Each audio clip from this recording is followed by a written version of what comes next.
Pro Recco, the most successful water polo club in the world, is currently grappling with an existential crisis and is on the brink of liquidation. After funding the club for over 19 years, Gabriele Volpi and Orlean Invest withdrew their financial support last week, leading to extreme uncertainty about the club's future. Why has this happened, and why is Pro Recco in such trouble? What does this mean for the future of our sport's most successful club, its players, and the wider water polo community? In this article, we attempt to answer these questions and provide some context to the complex and ongoing situation at Pro Recco. The key points: Orlean Invest withdrawal. On July 5, 2024, Orlean Invest and its chairman Gabriele Volpi withdrew their funding for Pro Recco, ending a 19-year period of support. Financial crisis. Without Orlean Invest's financial backing, Pro Recco faces significant budget cuts, threatening its ability to pay players and maintain operations. Potential liquidation. Chairman Maurizio Felugo indicated the club is for sale and might face liquidation without new ownership. Champions League impact. The club has renounced its wildcard for the Champions League to avoid paying €25,000 to European Aquatics and will need to qualify like other teams. Player exodus. Current players have been informed they can look for new teams, though some, like Francesco Di Fulvio, have committed to staying.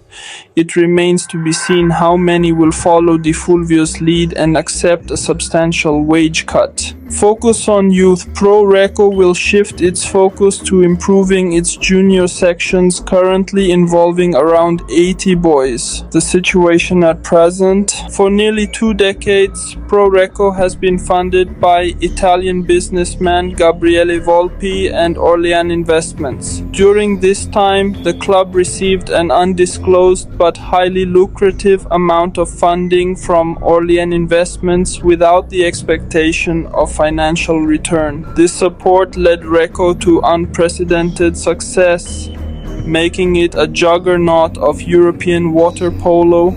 However, on July 5th this year, Recco was shaken by Orlean Invest's decision to withdraw all its funding, leaving Recco without the substantial financial backing it desperately needs.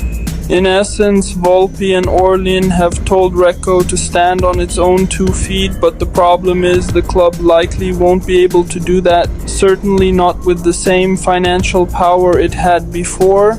After years of negative financial balances at the end of each season, Volpi and his investment group decided it is the time to withdraw his support for the club. Company is now seeking to focus their activities on initiatives with a more significant and broader social impact than what Pro Recco currently provides. What is next for Pro Recco?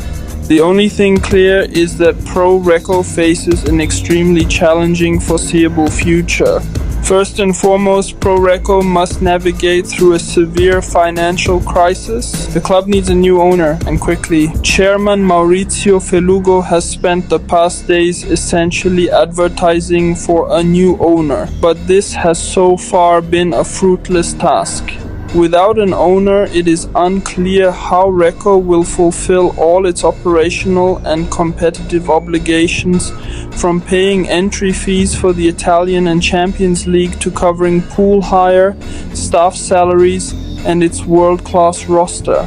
Will Recco even be able to play next season? The club has already stated that participation in the Italian A1 is not in question. However, Felugo has warned that without a new owner, participation in the Champions League might be impossible. Regarding Champions League participation, the club has already renounced its wildcard, meaning if they enter the competition at all, they will need to go through the qualifying rounds like other teams who don't have a benefit to pay for the wildcard. If Recco can't pay its players, what sort of team can we expect to see them put out? The word from Recco is that current players have been allowed to find new teams. though some, like Francesco Di Fulvio, have admirably expressed loyalty to the club come what may.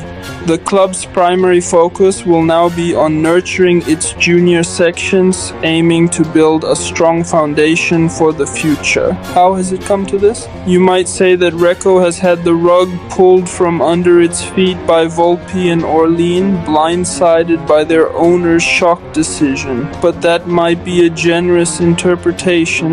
The fact is, Recco has been run in an unsustainable way. They have received a lot of money and enjoyed competitive success with the ability to sign the best players and coaches in the world and pay them handsomely, but at what cost? Recco, like many clubs across Europe, operates in a system that does not allow them to financially thrive. But could they not have explored ways to diversify their revenue streams rather than relying on one sole investor? Similarly, should other clubs that rely on similar support, most of them from local or state government, ask themselves the same questions? Furthermore, the current focus on improving its junior sections to build a more sustainable future begs the question, why did the club not do this in any significant way when they had the chance?